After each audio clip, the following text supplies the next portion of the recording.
बिहार कृषि विश्वविद्यालय में शुक्रवार को नए स्थापित बागों का प्रबंधन विषय पर उद्यान चौपाल का आयोजन किया गया। इस आयोजन में कुलपति डॉक्टर आर.के. सुहाने की अध्यक्षता में हुई उद्घाटन सत्र में कुलपति ने उद्यान चौपाल के महत्व व उपयोग पर विस्तार से बताया। वहीं मुख्य वक्ता व संयोजक उपनिदेशक प्रशिक्षक डॉक्टर अभय मानकर के अलावे वक्ता मुख्य वैज्ञानिक उद्यान अटारी पटना से डॉक्टर अमरेंद्र कुमार के अलावे कन्हैया वैज्ञानिक कीट विज्ञान बिहार कृषि महाविद्यालय सबौर डॉक्टर तमोगनु शाह ने चौपाल को संबोधित किया। वर्चुअल माध्यम से जुड़े किसानों ने कार्यक्रम के दौरान विभिन्न प्रकार की समस्याओं का जिक्र किया, वैज्ञानिकों की समस्या का समाधान का हल बताया। ई उद्यान चौपाल में बिहार, झारखंड, छत्तीसगढ़, उत्तर प्रदेश जैसे प्रदेशों से 50 से अधिक युवा किसानों के अलावे 700 से अधिक लोग यूट्यूब के माध्यम से जुड़े और चौपाल का लाभ उठाया।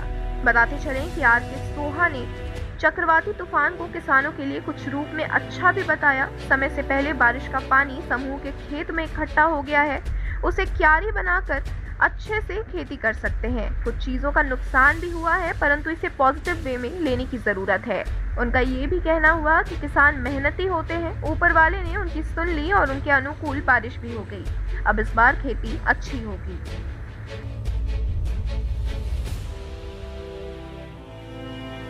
किसान भाइयों को बताना चाहता हूं कि अभी जो बंगाल की खाड़ी से साइक्लोन, जिसे हम यास नाम दिया गया था, जो बिहार आते आते बंगाल और दूसरे स्टेट की अपेक्षा कुछ कम हुआ है। इस यास को, जो हमारा साइक्लोन था, इस आपदा को हम आगे चल के हमारे किसान भाई अवसर में भी बदल सकते हैं, क्योंकि मानसून के पहले एक अच्छी बारिश इसके द्वारा हुई है।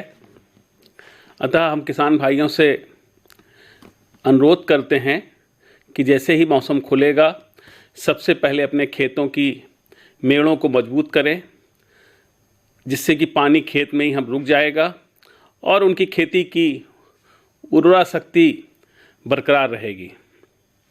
इसके बाद हम तिल, मक्का, अरहर, मूंगफली एवं उड़द की बुआई क्षेत्र की आवश्यकता के अनुसार कर सकते हैं।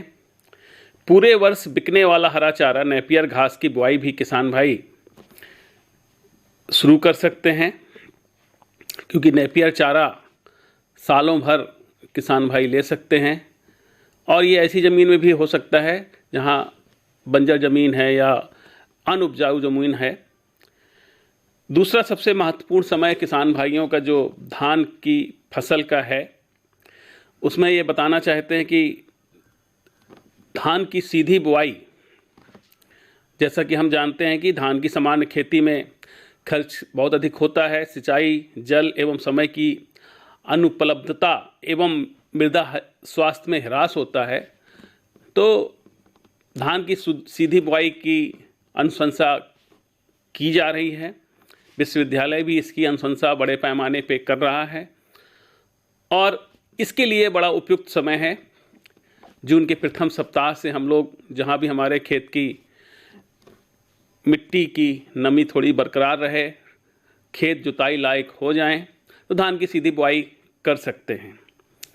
दूसरा, हम बिचड़ा गिराने के लिए और धान की सीधी बुआई में हम अगर देखें तो राजेंद्र, मैसूरी, स्वर्णा, MTU 1001, सबौर, अर्धजल, सहभागी, शुष्क सम्राट आदि ऐसी प्रभेद हैं जिनका हम प्रयोग कर सकते हैं। दूसरा, हम बिचड़ा गिराने की भी हमारी किसान भाई तैयारी शुरू कर दिए हैं। राज्य सरकार के द्वारा एवं विश्वविद्यालय द्वारा भी किसानों को इस बार समय से बीज उपलब्ध कराने का प्रयास किया गया है। बिहार कृषि विश्वविद्यालय में भी बीज बिक्री शुरू हो गई है। हमारे किसान भाई कभी भी धान के बीज यहाँ से उन्नत प्रभेद के खरीद सकते हैं। तो बिचड़े के लिए जो उसमें हम लंबी अवधि के प्रभेद हैं, राजश्री है, सबौर श्री है, MTU 709 जिसे हम स्वर्णा के नाम से जानते हैं, स्वर्णा सबवन, राजेंद्र, मसूरी, इन प्रभेदों का बिचड़ा गिरा सकते हैं। दूसरा, हम लोग किसान भाइयों से ये भी अनुरोध करेंगे कि फलदार वृक्ष जो लगाने का समय है वो भी हम लगा सकते हैं तो भी काफ़ी उपयुक्त रहेगा। इसके अलावा मछली पालकों के लिए यह साइक्लोन या ये बारिश अच्छी सौगात लेकर आई है। लगभग सभी जगहों पर तालाब भर चुके हैं।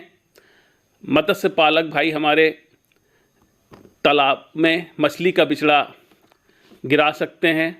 तो मैं अपने किसान भाइयों से ये अनुरोध करूँगा कि इस जो हमारा यास तूफ़ान आया था, ये एक बड़ी आपदा थी हमारे लिए, लेकिन अब किसान भाई इसको हम अवसर में भी बदलें। तो अभी हम लोगों ने जो कुछ अनुशंसाएं की हैं और समय समय पे हमारे मौसम वैज्ञानिक आपको हमेशा और जो कृषि सलाह हम लोग देते रहेंगे।